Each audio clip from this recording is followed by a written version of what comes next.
Welcome back to the show. Welcome back to the podcast. I'm here Hey, with my brother Casey, what's up, and we guys? are super excited about today's episode. We have a person who we are both so honored to even have the ability to talk to. Absolutely. He is somebody who is a Army Ranger, fireman, husband, father. He's fought battles that most people will never see, and just has done some amazing things in his life.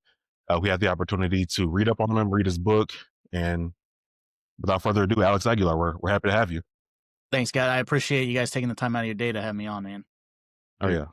the pleasure's all ours. I promise. I promise. Yeah, Casey has been buzzing about this interview, so I had to figure out what all the buzz was about. And like I said, I did Yeah. my research on you, and I was like, okay, that it makes sense now.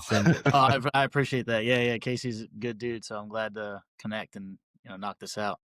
Yeah, Awesome, man. Yeah. So if you haven't if you haven't watched any of the previous episodes, basically like what we do here is our goal is to take the message that we've been taught through the Bible and, over life and basically put it back into the firehouse because like I know, sometimes in the fire service it can get dark. Hmm. And especially when people feel isolated and they don't have anybody in their corner, and before they're a believer, life is even harder. So our goal here is to talk openly about our faith and hopefully to put our faith back in the firehouse. And I know that we've seen it, and I can tell by some of the videos that you've done that you see it as well. I believe there's a true revival happening, and there's a lot of conversations being stirred up in the firehouse. And Hmm. when I saw a couple of your videos, and I was super encouraged about it, and I was like, oh, "Man, we got to have this guy on. We got to whatever we got to do. We got to have him on." No, I appreciate that, man. Yeah, 100%. So my first question is: before the Ranger tab, before the fire helmet, who is Alex Aguilar? So for a little background on me, I'm from Los Angeles, California, and I always tell people that I grew up with a very American Pie style life. I had a good that there wasn't that a lot of times you meet guys in the fire service or in the military that had a really hard upbringing, and that's what forced them to do military or fire service because they were longing for that out of necessity. And I didn't actually have any of that. I had a really good upbringing, good family, good social circle, all those things, but I always just felt that for me, purpose and fulfillment, I needed to be a part of something that was more than just me, that it was a group of people that always were working for a bigger goal or end game than their own individual accolades, so to speak. And that's what really drew me into wanting to serve in the military. And from that, serving in special operations on top of that is because it was a sense of if you are going to do something and you really going to put yourself out there, you might as well just put yourself out in the hardest position you can. If you know what I Absolutely. mean? If I always like to think that you don't let good become the enemy of great.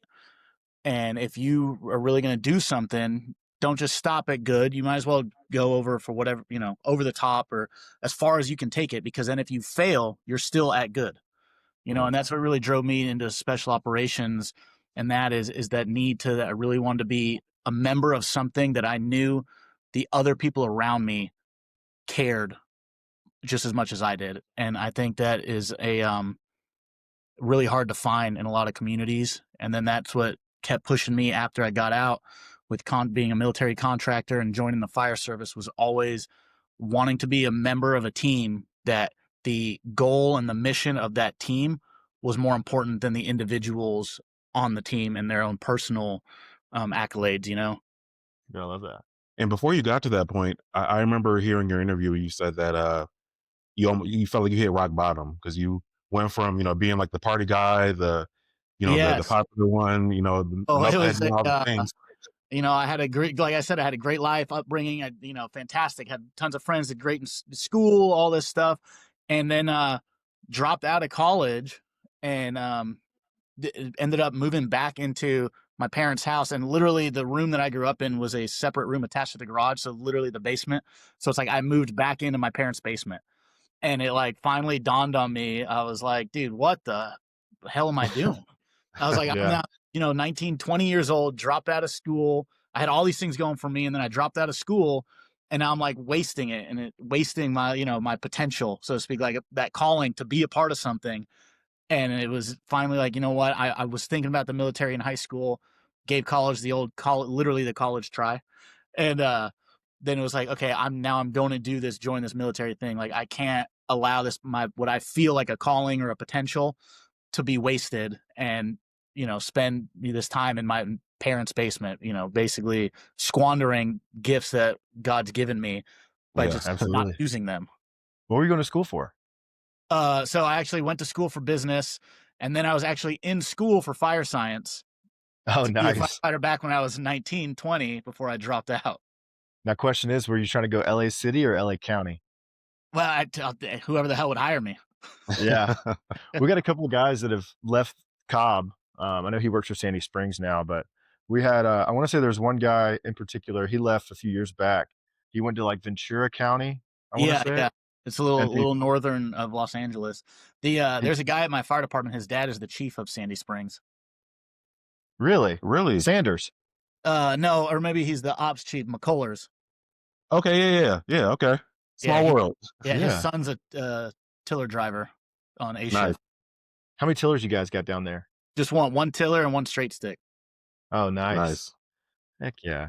Yeah, we're trying to get tillers in Sandy Springs, so fingers Yeah. crossed. We're just trying to keep Those tillers things where I work. We just got a brand new one in service. Fucking Nice. awesome. Yeah. Dude, that's awesome. 107? Yeah, it's the little bit shorter than the other one we had was like 120. This one might be like 115 or so. Dude, I love tiller is, in my opinion, Yeah. there's no better position in the fire service than in a tiller cab. Yeah. Just with the windows open, the doors back. So we don't have doors back. We actually, where we work, the doors have to be shut. Now there's windows all the way around that open, but Yeah. like the as far as the tiller cab, we had a detail not long ago where some Johns Creek guys came through, like down by the Brave Stadium, and theirs winged back, and I was like, that's what that's our so old cool. one did, and now the new one it like slides, and it was like Yeah. there's an alarm that goes off, but you can just hit silent alarm for doors being That's open. dope. That's so dope. Yeah, we couldn't silence our alarm. It had to be shut. Yeah. So, I guess to bring us back, so Alex, like, so a little bit about your upbringing. What, where did your faith start? Like while you were young, while you were going into the military? Was it something? Because I know, So- like, Yeah, so I grew up Roman Catholic. I went to Catholic school my whole life. So going to church every week and during the week in class and having religious class. I mean, that was just standard par for the course. My whole family grew up very religious, very Catholic. Probably because half of my family's Hispanic, so they're extremely Catholic. That just comes with the Los Angeles Mexican Catholic. That's like 2 and 2, and then the other half of my family is Irish, which also goes 2 and 2. Like, you know what I mean? dude, for sure.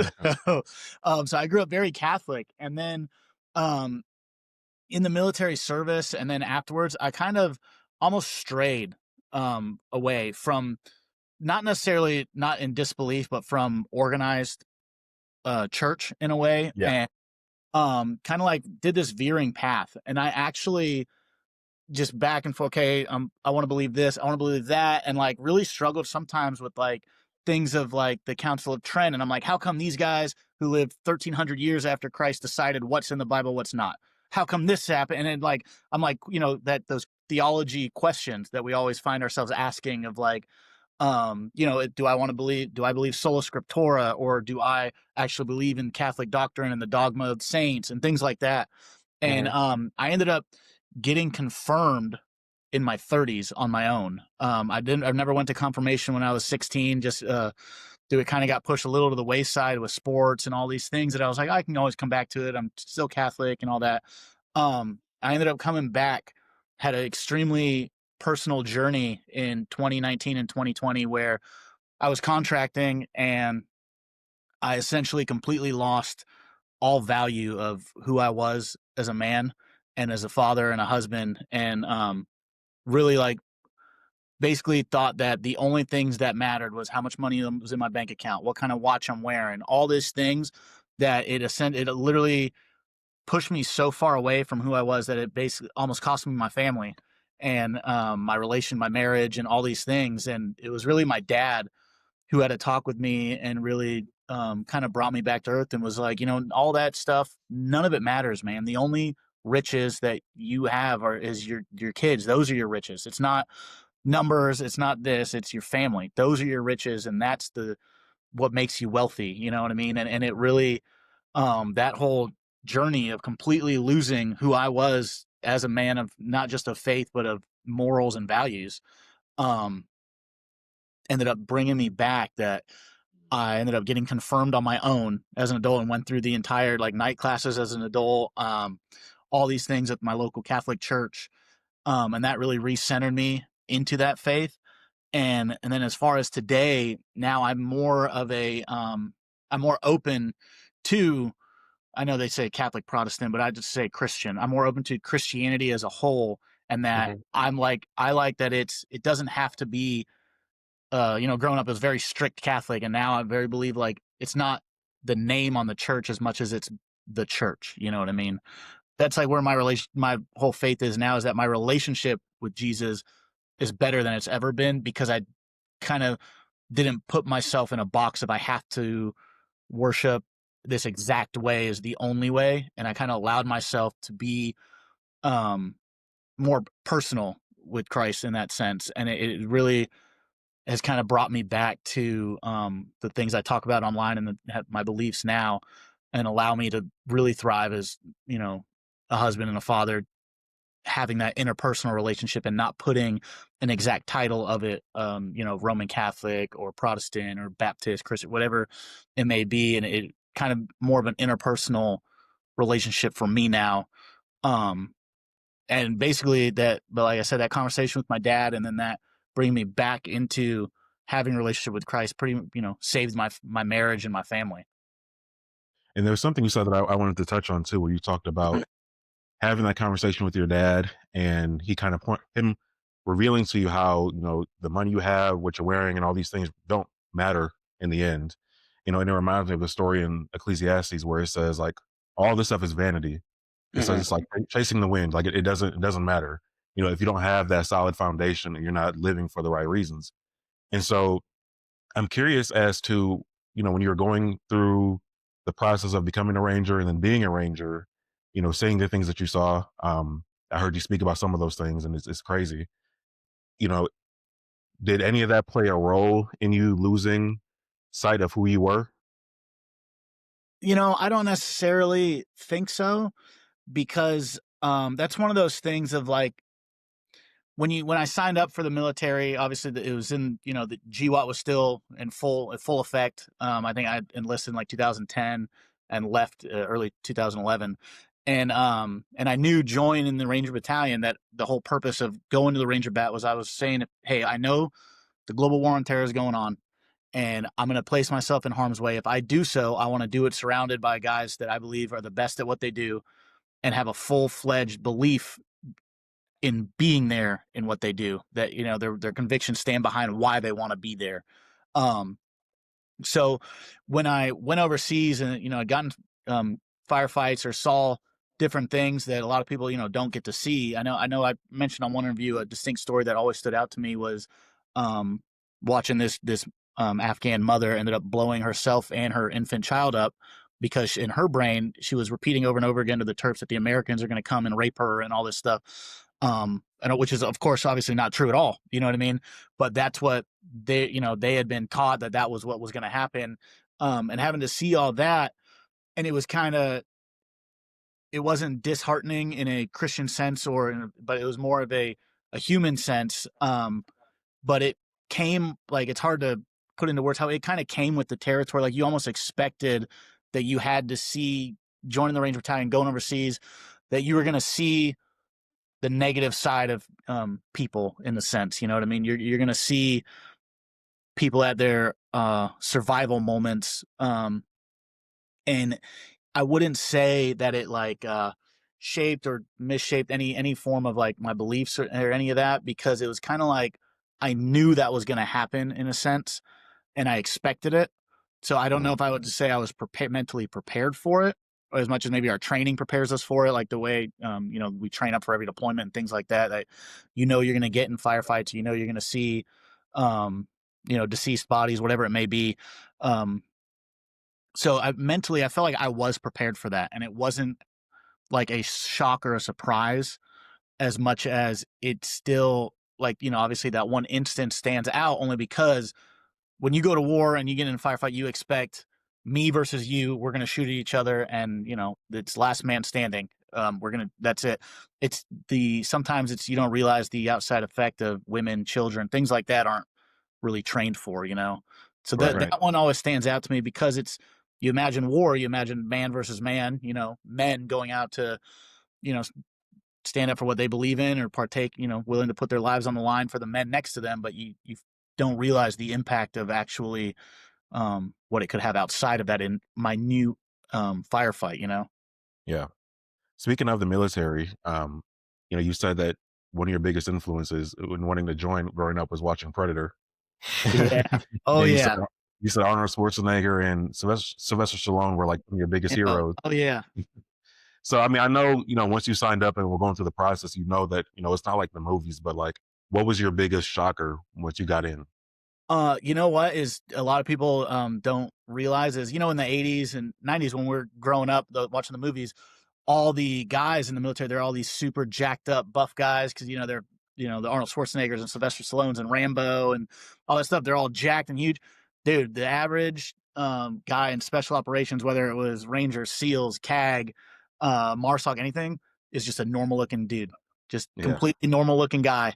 You know what I mean? And it was all the biggest badasses weren't the guys who were like those big giant beefcake dudes. It was the guy that was just like mentally locked in completely, knew there was nothing that could happen that would stress him out to make a negative call.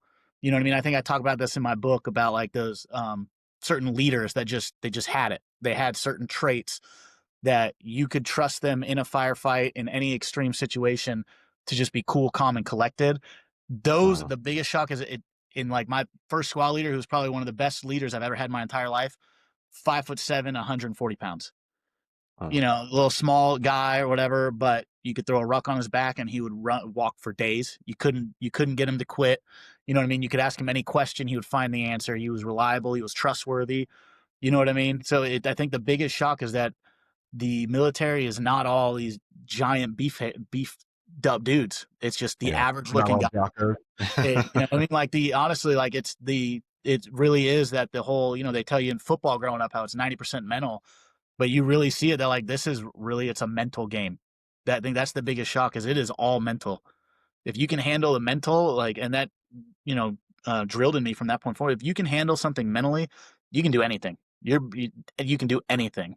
When you talked about the whole mental thing, I remember in your book you were talking about how, going through the RAS process and, all the training, and you talked about how, you're going through these tough drills and the drill sergeant's yelling at you and you having to hold the rucksack above your head and Yeah. all these things in freezing cold.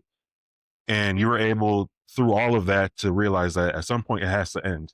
Mm-hmm. The yelling has to stop, the drill has to stop. When they're telling you to load yourself up on the bus, knowing that you're not going to make time just to smoke you in the end, like, at some point it has to stop. And I think for so many people, they're so caught up in the moment that they don't realize that at some point it's going to stop. So how did you get to that point mentally where you're like, okay, this is all temporary? As I just I viewed it very pragmatically, and I was like, hey, when we're holding the rucks over our head or like we're getting smoked, it's 2 a.m. and all this, it's like I knew that in that 5-day hell week, eventually the 5 days are going to be over, so I know that has to end. And then I was like, okay, and eventually this drill I'm doing now, the cadre has to go lay down for an hour, so I know at some point he has to go in, it's going to end. And I just kind of very pragmatically and didn't get sucked into that exact moment of how bad it sucked or how much physical pain I was in, and to know that all I have to do is make it to the next event. That's it. One event at a time. If I can just make it to the next event, I'm fine. And I think beyond just that, I think that it plays into life. How you were saying is a lot of people get so sucked into how crappy something may be in that exact instant that they forget that if they can just make it through that really bad moment, whatever they're struggling with, they're going to come out better on the other side. They just have to get through that tiny little, like the whole track, the race is this long, only this much of it sucks. You just have to get through this one little part that sucks. Right.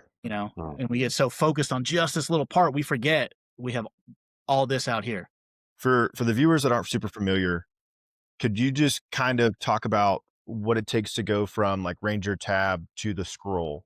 Yeah, And yeah, definitely. So, the Ranger Scroll means that you're actually in 75th Ranger Regiment. So you have to go through RAS, which is Ranger Assessment and Selection Program. That's an 8-week selection.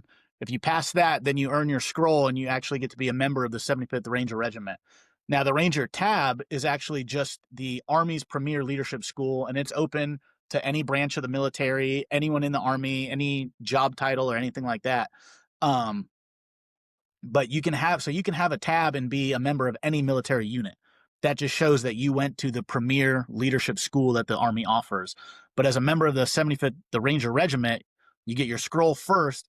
You are expected at some point to get your tab. If you do not get your tab, you get kicked out. So Mm. you have to, at some point, if you want to become a leader, like you want to become a sergeant, you have to have a Ranger tab. So generally the way it worked when I was there is you got to the regiment, you were a private with your scroll, you did one training cycle and one deployment, which is about a year total in time. And then they would send you to Ranger school to then start moving up in your career and leadership wise and taking on more responsibilities.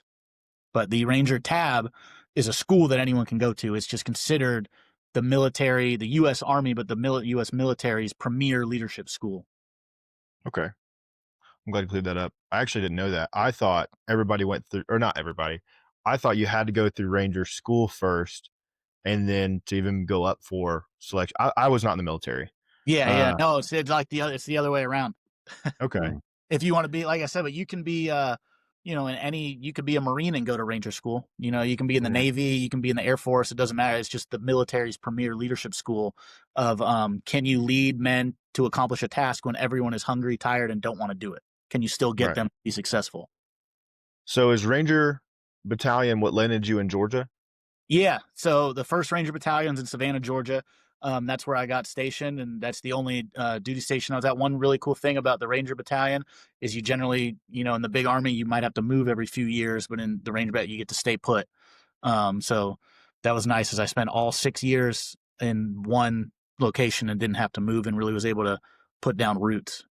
Did you get to recruit any of your boys down to the fire department you work at? Yeah, so we have at my fire department. So I work for Pooler, Georgia, which is a suburb of Savannah. And I think at our department right now we have 7 guys from 1st Ranger Battalion, all out of Savannah. Because it is, I mean, as you guys know, for someone, especially coming out of the military, or anyone who's like, I can't do a 9 to 5, I'm not wearing a suit, none of that stuff. I mean, it's the perfect job. I tell guys that literally because we're on 24/48s, we're switching to 48/96 in January. But I said every day at the Firehouse is basically a 24-hour deployment. You're Right. literally either going on missions, but now it's, going on runs, working out with your buddies, eating with your buddies, training with your buddies, watching movies with your buddy. Like, you're literally just deployed for a day, um, getting paid to hang out with your buddies and do awesome stuff. You can't beat it. It's the best job for someone coming out of the military. I was going to ask you actually, like, what landed you in the fire service, but with you early on with the interview, with like, you said that you were going to school for fire science. I guess it Yeah, was I'm the one you've fireman growing. had. Yeah, actually, I remember, because out back west, firefighters, they make great money. And I was telling my high school teacher, like, is anyone here going into any sort of service? And I was like, I want to be a fireman. He's like, oh, it doesn't count. They get paid too much. And then I came out to Georgia, and I was like, I don't think he really knew what he was talking about. Yeah. So I'm curious because you're on the 24/48. My Mhm. department, we just went to the 48/96. So how do you feel about the new schedule change? I can't wait. Yeah. For me personally, so I know some guys are like, oh, I don't want to be here for 2 days at a time. It's a long time at work. And, and I get it, especially if you're at a busy station because you get tired. But I'm like, dude, I used to spend 6 months, 8 months, a year away from home. 2 days is nothing. And I get to be home for 4 after that. No, but I'm excited. I mean, I'm at a busy station, so I probably, won't be sleeping through the night, but it doesn't matter because I'm like, dude, I get 4 days off. Both my older sons play travel ball. Actually, my 3 sons now all play travel baseball. So the schedule works out great for all the things, practices and tournaments, and it's just I'm excited for all the family time off. I think like you can't beat that.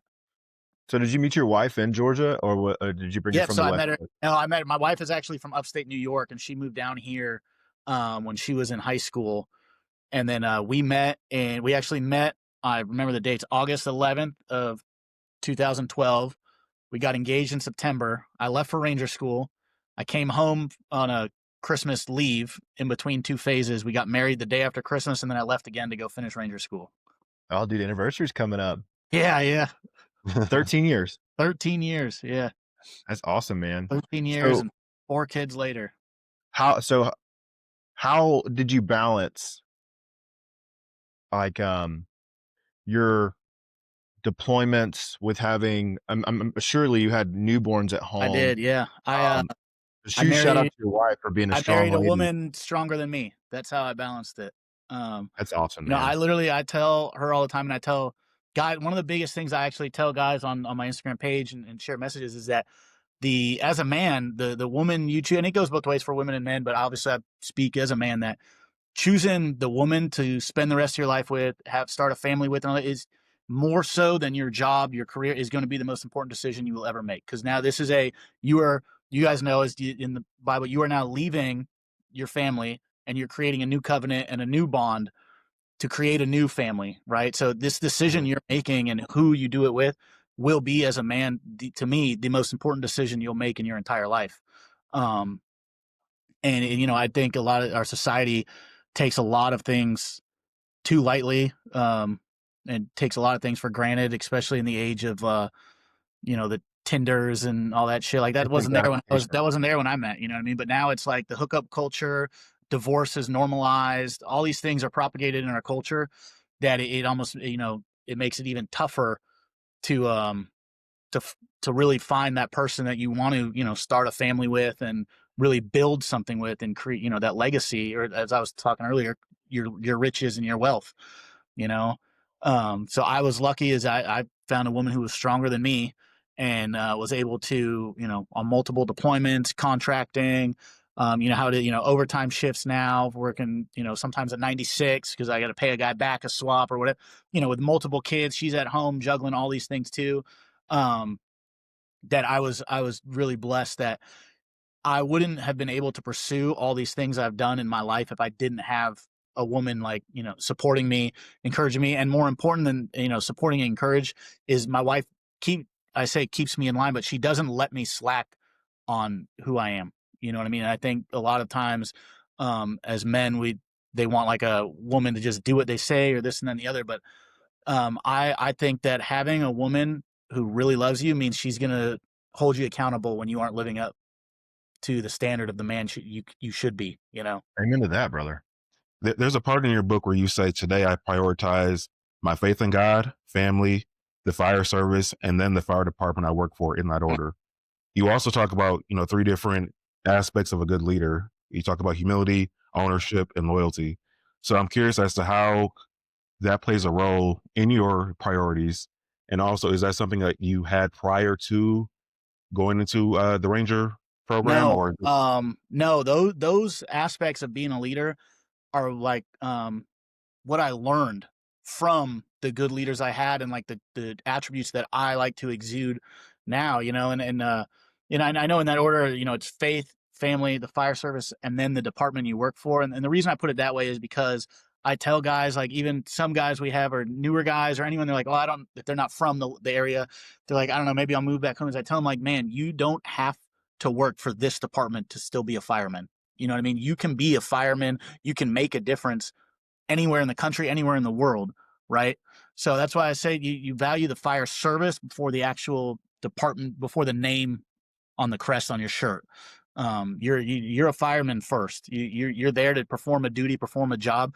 It doesn't have to be for that exact city you happen to work with now, or you know, spend 20 years with, or you know, whatever it may be, but because it's your duty to the fire service and your duty, you've taken on that oath of, I am here to serve other people. That is where I find purpose and fulfillment. I am going to put my heart into serving other people. You, you can do it anywhere. And that's what I meant by that, is why the fire service comes before the actual department, is it's the duty of the job before the name on the back of the shirt. You know what I mean? The engine company. Um, and the as far as the humility things go, the big thing I want to touch on that goes with that is the loyalty. As I say, you're also very loyal if you are a leader, you have to be loyal to the guys beneath you before you are to the chain of command above you, because the guys beneath you, especially in the military, these are the guys you're asking to do something that is going to maybe put their life in danger. You're asking them to do something that perhaps, if it goes wrong, their kids are never going to see their dad again. When you're a fireman, it's the same kind of thing. You are asking guys to go above and beyond for strangers they don't know at the expense of possibly never coming home to their own family. If you have men or women that are willing to do that for you, you have to be loyal to them before you're loyal to the admin upstairs. Plain and simple. You always be that buffer zone. If I always tell my guys all the time that work for me on my engine company now, I tell them, like, hey, if I tell you to do something and someone else from higher above yells at you, come to me. I will intermediate it, because if you're doing what I asked you to do, you will never get in trouble from someone else, because that is my job, if it's wrong, to absorb the heat for that, not you. You know what I mean? You are going above and beyond for me. I will protect you and make sure that you are taken care of. Um, and that's where that loyalty to the men beneath you kind of almost goes hand in hand with being loyal to the fire service before the actual engine company or department. That's right on the head. I know Casey and I have both worked for some officers who would rather be loyal to the office before the people beneath them. So I mean, we've definitely both experienced good and bad leadership in that respect. Yeah. I mean, I would say, especially, I don't know, maybe social media has done a very good job of exploiting those things. Yeah. Um, but I think, and I hate to be so like brash about it, but I really think that it's just like there was a time where the strong men were off to war, Hmm. with the war on terror, and then so maybe some of, not saying that they're bad dudes, but maybe just not the strongest leaders were able to fill certain positions, and then now they're leading.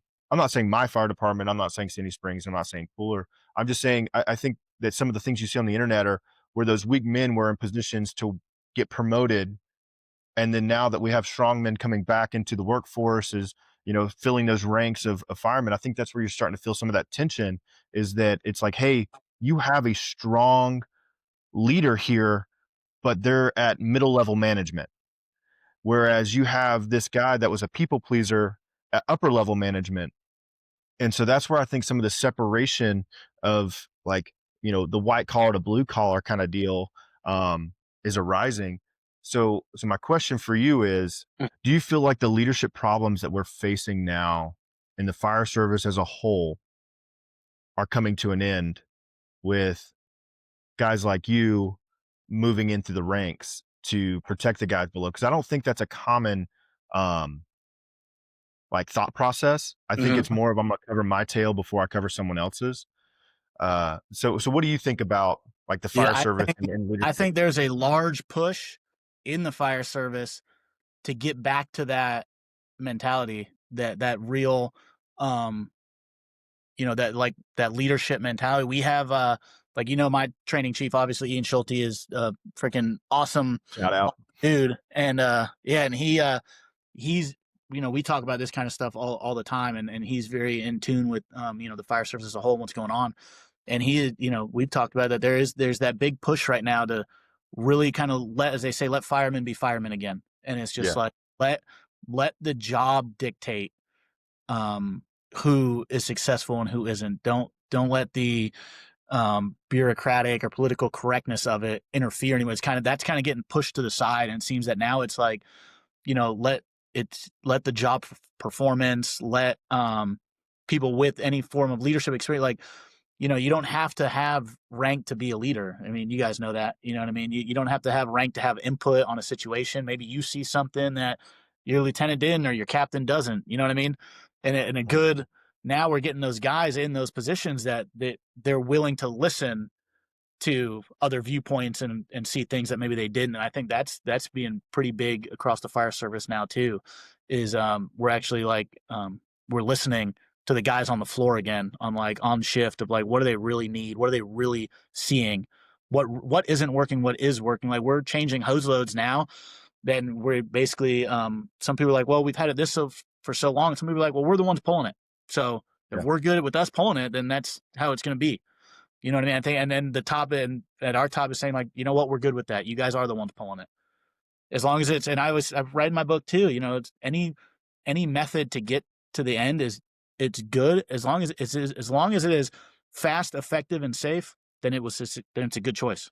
Doesn't matter, there's 101 different ways to skin a cat. Doesn't mean any of them are wrong. As long as it's quick, effective, and safe, that means it's good to go.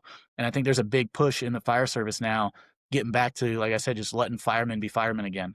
Well, let them do the job and let the job dictate tactics. Yeah, I think one of the things talking about it was I watched an interview, and I'll have to find it and I'll share it with you. But Yeah, yeah. It was an old guy that he started fighting fire in like the 70s or something. Basically came home from the Vietnam War, and like all the guys that filled the fire service were like veterans from the Vietnam War, and he was like, "Oh, it was the golden age."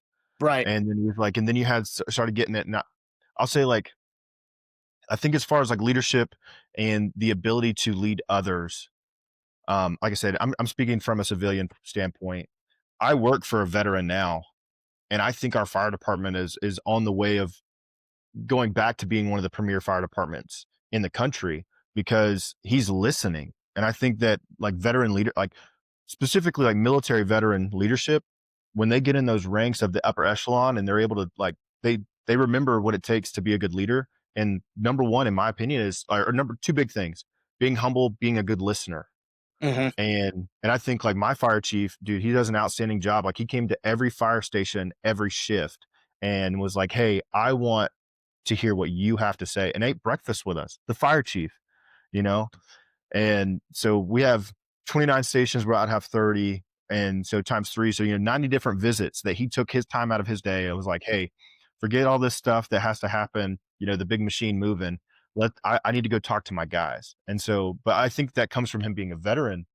I think that's a resource that we're not tapping into enough in the fire service is really going after like our veteran community.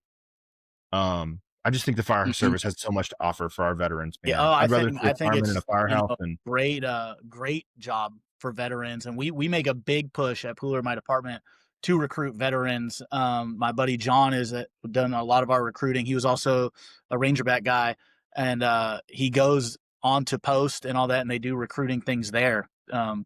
And stays really like in key with guys and people getting out of the military and reminding them, they're like, hey, the fire service, if it's hiring, this is a great job. This is why, you know what I mean? And I think it's a great also for a lot of veterans, especially guys who are, in the GWOT, you were deploying constantly, and now that's kind of slowed down, is you get out, and if you don't have a plan, that's where you really start to see guys have those issues. You know what I mean? Is you go from having so much structure and value in your life to then it's over. There's nothing. It's really like the fire service is such a great opportunity, not just because the fire service then gets, experienced leaders or people who are willing to do hard things, but it's also it gives these guys who, mental health. You know what I mean? Like it's great Mm. for their mental health to be a part of, to still be a part of a team, and still like have guys they can count on, and feel like they're a part of something and giving back, because I think a lot of veterans, that's where I know for me personally, and I don't mean to speak for all of them, but I'm sure a lot of them, that's really what you crave, is the camaraderie and the feeling that you're giving yourself to a larger group of people, and that's really what gives you purpose and fulfillment. So I think man. I think the fire service is a great place for that for veterans. And there was something I heard you talk about before too, where you talked about when you're leaving that life of being in the military, being okay with not having that same experience anymore. Mhm. So not Yeah. having the same camaraderie with the guys, not, being on the field in the same way and all these things, and like having to go through the process of being okay with leaving that behind and not having that same experience ever again. Yeah, it's I tell guys, the way I put it is you will never fill that hole ever again, no matter what you do, no matter what you try, that hole will never be filled. But there are plenty of things you can do to be whole, right? To feel whole. And that's, for me, that it's being a husband and a father, but having a job like this where I'm a part of a team again and doing things like that is, you may not be the going overseas and doing all these crazy things like that, but you can feel complete. You know what I mean? You'll still have that hole, that little patch that will never be filled, but you as a person will feel whole again and feel complete because you have those other things that don't necessarily, they don't, replace it as much as they allow you to kind of be okay with leaving that here. And so, what inspired you to want to write this book? Personally, it was just, I felt in modern society today that there's just seems to be a lack of leadership, plain and simple. Like, no matter what organization you work for, the fire department, if you wear a suit and tie, your name's on a billboard, you know what I mean? And I felt like, hey, I have all this knowledge, I've done all these things. Why it would almost be a disservice of me, and I know that sounds narcissistic and I don't mean it to, but I feel like it'd be a disservice not to share this with people. Like, what is the point of having this knowledge or the ability to help people if you don't actively go out of your way to do so?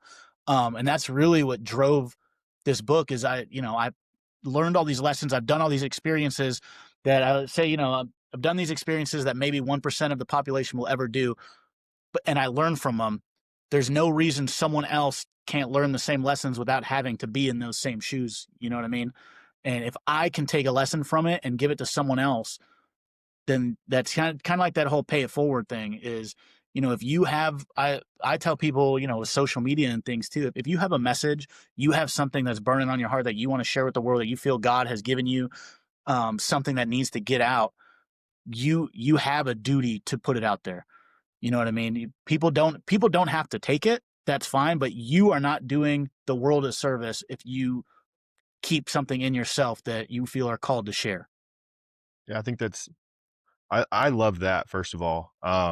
I was raised in the fire service. I've completed 10 years in the fire service. I'm starting on 11 now. But one of the guys that I learned from a lot, my mentor was like, hey, when you've walked the walk, it's time to talk the talk. And that talking is relaying that information of experiences, knowledge back down to the younger generation so they don't have to experience the things that you did. Those things that you I can tell you there's a couple things early on. I was, a 19, 20-year-old kid. I didn't deserve to be a fireman at the time. I messed up a couple times, Mm-hmm. but thankfully I was met with, grace and mercy that I was able to keep on going. And, like I know, if you get fired from from a fire department, it's pretty much a death sentence. Yeah. So I was afforded that mercy and grace by somebody above that believed in what I brought to the table. And so I share those experiences with my probies and my young guys now is like, hey, learn from my mistakes so you don't get put in those positions. Mm-hmm. But I think that's a bigger calling to back to our faith because I mean, uh, we talked about a couple times, Romans 10:15 is blessed are the feet that bring the good news, and the good news being the gospel. And if we find our opportunities in daily life to not share that good news, I think we're doing a disservice to our brothers that are sitting across the dinner table from us. Because Yeah. if we roll out on a call and it's our last one, and we all, if something happens, I don't want to be at the gates of heaven looking down and being like, why didn't my buddy come up? And then, I'd be told, hey, you had the opportunity, but you didn't take it because you were weak and cowardice in that moment. Mhm. So, and I'm kind of carrying on to the next thing is, there's that old saying, and I know you've heard it. There's no atheists in foxholes. Yeah. So your I like experience, to say I don't have enough faith to be an atheist. Yeah. yeah. So, I mean, my question is, so, hey, you've been in the fire service for, some time. You were in contracting, and even bigger picture, you were in the military for a period of time.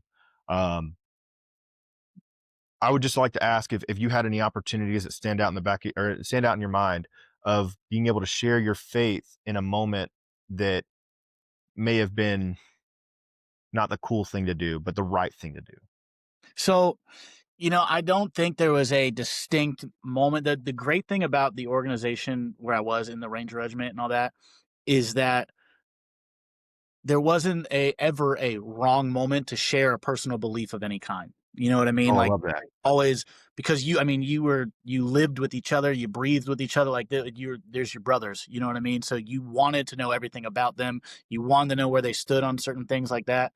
Um, and so there was never that instance where it's not okay. You know what I mean? Like it was always very okay. And we got into overseas. I mean, you'd get into, just like you guys know at the Firehouse sometimes, into deep theological discussions and the purpose of life. Absolutely. You know, why are we here? Experiences, and sharing those things. But I bring it back to that moment where I literally had almost lost my family. I remember I was sitting on my kid's bed and I was looking out the window and I was just crying to myself and asking out loud, "What do you want me to do? What do you want me to do?"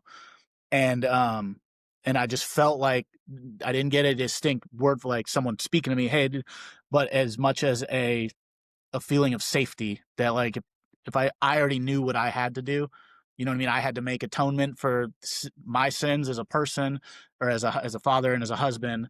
Um, and I knew, and I hadn't fully done that. And that was like, all of a sudden I felt like I knew then that like I have to atone for these things in order to actually move forward. And I tell guys about that in the fire service, when we talk about these kind of things. So there's an example of that. That's me sharing where I feel like God was telling me, I didn't hear words, you know what I mean, so to speak, but I just Mhm. felt an instant sense of knowing that until I fully am honest and atone for my sins, I can never move forward and actually repair the damage. And it was like kind of a I almost it's weird, and then I almost felt better knowing I had to go make things worse and talk to my wife and things like that, because I felt that God was telling me that I have to go do this first, and then things will get better. Like I could trust that things will get better and I will be better. And I mean, um and that's a moment I'll never forget for the rest of my life, that feeling of um being just sensed upon that, like I have to go do this now in order to actually move forward. And I can't just hide part of this under the bed, so to speak. You know what I mean? And just like hide that part away, or be like, or do half truths or things like that and kind of dance around it. You know what I mean? Yeah. That it was, you have to, if you really, really want, forgiveness and to move forward, what you have to do, is like the sense that I got. And it was, and I tell people that all the time, so, but there was never an instance that I think that like sharing that wasn't cool. I think I've been blessed enough to work around people that were, even if they disagreed with you, were always open minded enough to listen. You know what I mean? And I'm the same way. As someone might tell me that my faith is dumb, and I'm going to listen and hear why they believe so. You know what I mean? And because we could be in the middle of that conversation, and then and then the tones could drop, and there's a CPR 2 minutes away, and all of that we just talked about doesn't matter, because we're out here to save this other person's life. You know what I mean? Uh, Absolutely. Yeah. so I think I've been blessed to be around people who have been open minded and allowed each other to express their faith and religious beliefs openly. So there's a piece you talked about being able to trust God. And it reminds me of Psalms 125:1 that says, "Those that trust in the Lord are like Mount Zion, unshakable, and they endure forever." So, I mean, you've seen things that most people won't see, experience things that most people won't experience. How important is that piece of trusting God? And like, what encouragement can you give to other people who are struggling, or whatever season of their life they're going through, to trust God in everything that they're going through? Being able to trust and, like, as they say, give it to God, and is one of the strongest things you can do, because you don't see God in a human form. You can't turn on the TV and there's God, so to speak. Your faith is that God is there for you, right? So when you trust God, I say it is one of the strongest things you can do, because it's intangible. You know what I mean? Like you are really giving a hard season of your life, and knowing that, that old adage of, I prayed for strength and God gave me struggle to make me strong. And so that's when people are in those tough, hard things, or they don't think there's any way out. And I tell them, dude, to trust God. Like, God has a purpose for you. God has a plan. And even if they're like, well, I can't see it, and I'm like, that's the point, man. You're not supposed to. You're supposed to be in this moment and know that it sucks, because you're gonna get through it, and then you're going to look back, and then you're going to realize why God put you in that moment. So Amen, bro.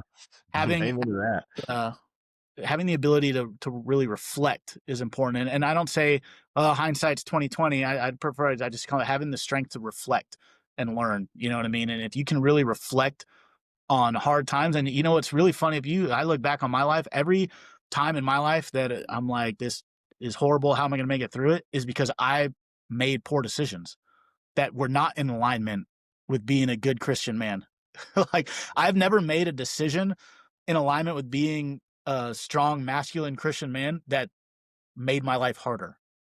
It's making the earthly decisions, chasing earthly goods and earthly things that have made my life more difficult. And I don't know if you guys have ever seen Oh that yeah. in your Oh yeah. life. It's when you're chasing the spirit and you're like actively, making decisions from a masculine and healthy Christian standpoint, your life gets easier. you know, it is immense easy. All the hard things I've done in my life, and I don't mean like the rasp or selections or all that, but I mean like the mentally or spiritually challenging things, are because I was choosing things that were in no way in alignment with good moral value. And I think a lot of that too is like us as men, we have a hard time releasing control of our lives in general. So when you talk about giving God control of something, it's like, well, I want to control this piece of my life. I want my hands on the steering wheel.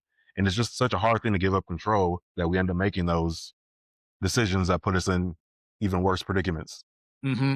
Oh yeah, no, 100%. And I think, I think it takes just a good strength to sacrifice some control in your life. Like it takes, just the way we say it takes good strength to, apologize when you make a mistake.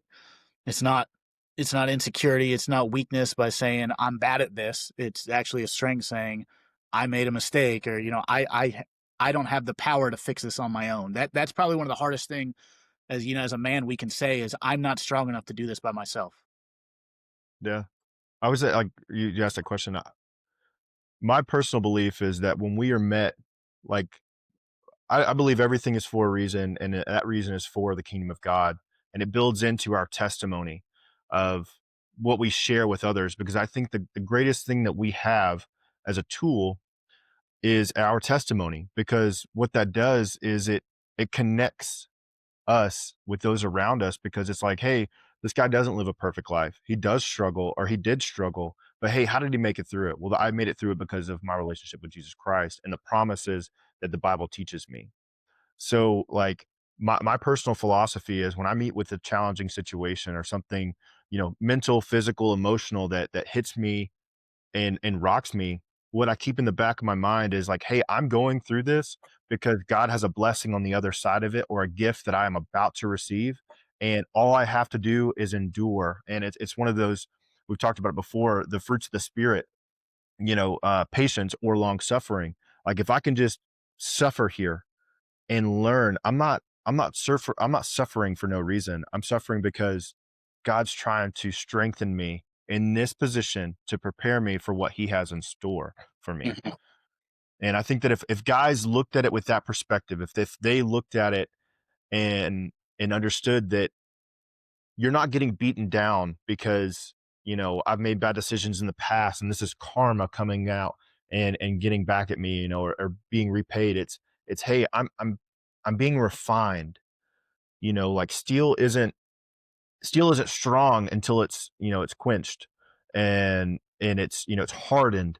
Like, that's like, you're just being hardened. You're being put in the forge to be hardened. It's not because they're trying to make you melt or make you go away or make you something else. God is trying to make you a better person. Right, right. And I think a lot of guys too with that is, if they remember too, like, I'm going through this suffering or this hardship, but the point is to make it through that hardship without sacrificing any moral integrity at the same time. You know what I Mm. mean? That, I think that's a huge aspect, is, on planet Earth, and even Western society right now, is when things get hard, it's like, all right, I know I'm at A and I need to get to B. I'm gonna do this little zigzag cheat thing, a way around it, but I'll still get there. But if you get there without actually, you have to endure that suffering, is what, is what actually makes it getting to B. Otherwise you're at B, but you're still the same person you were at level A. and it just completely have lost the purpose that God set out for that tribulation. You know what I mean? Like we're all the challenges. There's not a single challenge on this earth we can't make it through without like you don't have to sacrifice any integrity or any moral shortcuts to still make it through anything put before you. You know what I mean? I think a lot of people are always looking for that easy way out, where sometimes the best thing to do is just do the work, you know? Yeah. So, do you have something? I was going to say, keeping it on theme with a book, what would you call this chapter of your life? I know I'm kind of putting you on the spot, but Oh, if you no, had, if you had to title it, what would you title it? I would call this one kind of not affirmation, but abundance. I would say abundance. I was looking for that. I know it starts with an A, but Yeah. abundance, because I'm at a place now in my life and as a husband and a father, and that I feel like I still have so much more that I can give, that I'm looking at ways like, how can I create something that other men can be a part of? How can that they can take these other lessons, we can build each other up, you know what I mean? Like how what things do I still have? I still feel like I'm so full of things to give, that how can I continue to be abundant in my life and continue to give myself to my family, the people I care about, the community, the world, you know what I mean? So I feel like I'm in an abundant chapter of my life. I feel very full, and I want to keep overflowing that cup into other people. That's good stuff, Mm. man. That's good stuff. Um, so I had a question. It kind of goes back to it goes back to your military service a little bit. So hey, you have a foundation in your faith. You've gone through some hard stuff. Hey, you're going through some harder stuff. Now you're in combat. I just wanted to ask, like,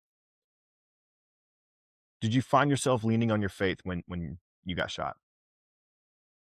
You know, what's really funny is my mom, when I talked to my mom, she had said, you know, she's a very devout Catholic, and her friend where she lives is a Carmelite, which is a distinct kind of sect of women in the Catholic Church. And her friend had said that she told my mom that, she said, I had a vision. They very heavily, the Carmelites pray very heavily to the Virgin. That's what they do in that sect of Christianity, of Catholicism. And she said, I had a vision of the mother kind of draping Alex with a cloak. And I was safe. You know what I mean? I got shot and missed my femoral by less than an inch, and I'm good. You know what I mean? So I don't know. I mean, you know, I was like, thank God. I just felt like, I don't even know how to describe it. Like when I was in that hospital bed, the first thing I asked was like, all right, I'm good. I'm patched up. Just put me back in on the resupply bird, man. And they're like, you're not going. You know what I mean? And I was like, I'm good. And they're like, you're not going, dude. Just stop. And I was like, oh, that was my first concern, was like, all right, well, what do I do now? I still got, my boys are still out there. One, I'm going to miss out on whatever awesome memories they're creating. Two, I want to, you still feel a calling to make sure, you want your boys to be safe no matter what, and but it was my mom who said she had a friend who kind of had like a religious experience about it, more so than me personally. Mhm. Mine was like kind of like that saying of I know that I mentioned it in a few other things about, like, it's, I always felt like in those situations that as long as I was doing what I was supposed to do, like everything was gonna be fine. I was always gonna be okay. And I know a lot of famous last words. A lot of people have said that, and we're not okay. But just for me, I always felt that, like, as long as I just did the right thing in my life, or like as long as I did my best to do the right thing as a good person, that I would be okay. And that's really just how I viewed at the time on deployments and all that stuff. Is that is I always said a Our Father and a Hail Mary and a glory, be on every infill on the bird. And I always said thank you on every exfil, um, every single time, no matter what. But I always felt that as long as I was, doing the right thing and trying to be the best version of myself, that I would be okay. And Did you take a rosary with you on deployment? I'd always had a rosary. My mom made sure of it. I actually have one that my grandma got when they visited the Vatican, No, that's awesome. So my left mom grew up by the Pope. So Catholic. that's one I would keep. So my mom actually grew up Catholic. My dad grew up Baptist. So when they got married, my mom became a Baptist. Uh, so I was raised kind of with like those roots. But I'm familiar with, like, my grandmother is a devout Catholic. She goes to mass, every day of the week that she can. and twice on Sundays. I know that for a fact. She goes twice on Sundays. She goes in, I think, yeah, she goes to one in the morning and one at night. So I was wondering if, but anyway, what brought to that my mind was your Instagram post that said, "Hey, thanks for the free license plate." Made me Yeah. laugh. Yeah. Yeah, well, I do get a free license plate now, so that's cool, you know, but it's there are I feel very lucky for my experiences that I had in the military. I feel very lucky um to, you know, be safe. I know there are families out there, not just in the American military or even on our side. You know, I mean, when you get out there and you really think there are families, Afghan, Iraqi families that, you know, they lost brothers, fathers, husbands, and sons, and just as we did here in America, you know, and that's just the nature of combat, you know. So I think being here today, having my family, my life that I have, the people in my life, I feel extremely beyond like almost undeserving, um, and extremely blessed and thankful. I'm thankful every day. You know, that's a prayer I say every night is, you know, I'll list to God all the things I'm thankful that he has placed in my life and that I'm still grateful for. And I think that it's just, you know, puts it into perspective being in the military and, you know, special operations, that there are a lot of guys who did a lot more badass things than I ever did, who did, gave a lot more than I ever did, you know, up to and including their life. And I'm thankful that, you know, because of things like that, that I get to enjoy the life I have. I actually have one more question for you. I have Yeah. my last question. Hey, so if you could go back and you had just a paragraph, or just something short to tell, you know, 10 years ago, or let's say that 19, 20-year-old Alex that was living that had to go move back into his parents' basement. If you could take something and write a letter and go back to that self, what would you say about your life now? If I told him about, I would tell him, you know what?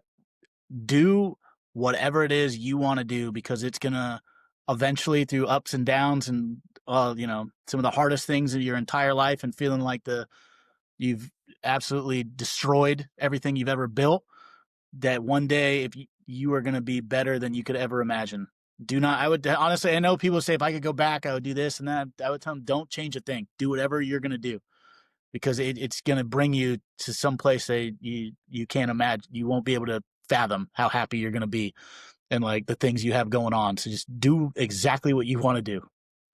I'm going to, you know, Chapter of abundance. I would let myself make the same mistakes. I know as shitty as it is, because I've made some really bad ones. And like I said, I love, you know, for my family, my wife and all these things that, as shitty as that is, I mean, I wouldn't be one, you know, who I am today, have what I have today, have the family I have, the people in my life, if I didn't, you know, make those decisions exactly the way they were supposed to happen. It's kind of like you were talking, like everything happens for a reason.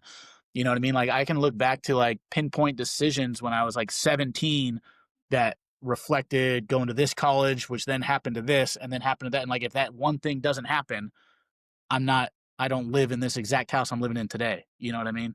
That's the thing, man. That's the way God But works. it has a plan. And now I look back and be like, dude, all those, you know, all the things, the lessons I've learned, the, you know, the the just horrible feeling, like at lowest of low as a man. I mean, that it is the lowest of low feeling as a man to think that you have thrown away your wife and your kids for selfish decisions.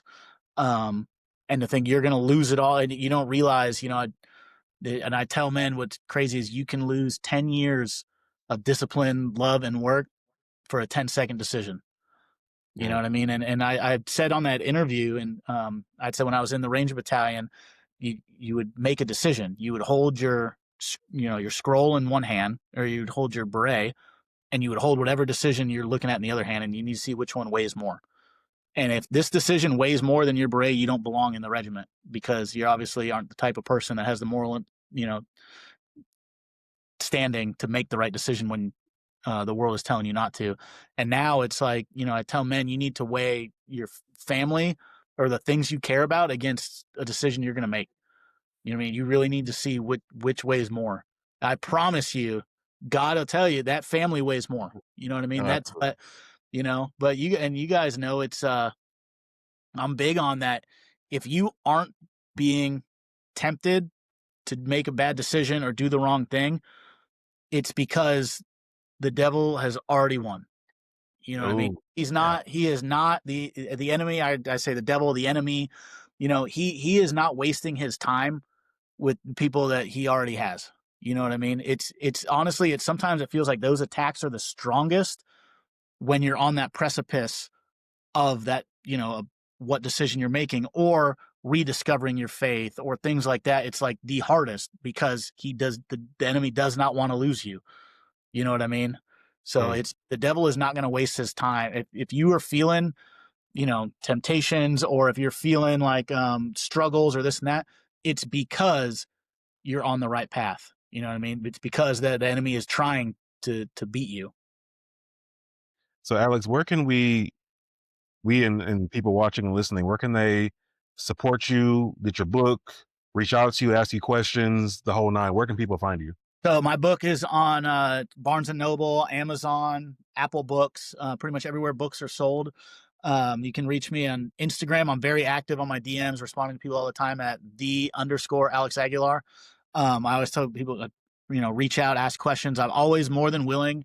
I get tons of questions all the time about guys, you know, about joining the military or this and that, and I love being able to give them straightforward answers or and things and help them out along their path.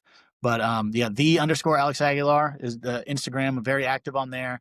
My book is available, like I said, Apple Music, Barnes and Noble, Amazon, everywhere that books are sold. And that's pretty much where I stay the most active is just the social media. And what was the title of your book? Just to, for the Warrior for the Leadership from the battlefield to the firehouse. Boom, right there. I put it on the screen. Yeah. But Alex, we are, like I said, we are so honored and grateful. You are our first guest on the podcast, and this has been amazing. So, like, we can't say thank you enough, honestly. No, thank you guys very much. This is like I said, this is for me the season of abundance. I love the opportunity to be able to give back lessons or share with people, you know, and learn from other people's experiences and things like that. So I appreciate you guys making the offer and taking the time. It really means a lot to me, and I'm glad we were able to share this. And hopefully, someone out there, even if it's, you know, even if 100 people listen to it, 99 people hate it, but one person gets something out of it, then it's worth it. It's all worth it for the 90 or for the one. That's right. All you chasing the one. One thing we like to do at the end of every episode is we like to pray and Absolutely. just thank God for our time. So, if you don't mind praying with us, Absolutely. all right, You want to lead us? you want to lead us? Absolutely. Heavenly gracious Father, Lord, as we come before you today, we glorify your name. We just thank you for the blessings that you've supplied. Father, we just thank you for Alex and the message that he has brought today. Lord, I thank you for my brother OJ as well. Lord, we ask as we go throughout this coming weekend and this new year that is upon us, Father, we just ask that you continue to supply for us the things that we need and keep away the things that we don't. Lord, we just thank you for this message. Father, we ask you continue to guide us and show us your way in each day. And Lord, we just love you. Lord, we love you. Lord, we ask all these things in your Son's holy and precious name. In the mighty name of Jesus Christ. Amen. Amen. Amen. Alex, thanks, man. Thank you so much. Dude, thank you guys. No, thank you guys for real. It meant a lot that you asked me, reached out and stuff. So, Dude, absolutely. I started seeing some of your videos and you were, you know, hey, you were up about your faith, and I'm like, we got to get this guy. I appreciate that, man. Yeah, I'd really try and you know, be open about it online and unapologetic. You know, I think that's like I was telling in the podcast. You know, I think too many people are apologetic about, afraid to hurt someone's feelings with it, and be like, dude, if you really dig into the Bible and stuff, you're gonna hurt your feelings. Yeah. Like, you know what I mean? Jesus will hurt some feelings, but it's on purpose. You know, I'd rather someone be honest with me and hurt my feelings than lie to me and let me live a substandard life. Thanks for tuning into this week's episode of the Permanent Water Podcast. You can find us on Apple Podcasts, Spotify, YouTube, TikTok, Instagram, and Facebook. If you enjoyed today's episode, be sure to like, share, and rate the podcast. It really helps us out. And don't forget to subscribe so you don't miss next week's episode. Until then, stay encouraged and keep pressing forward.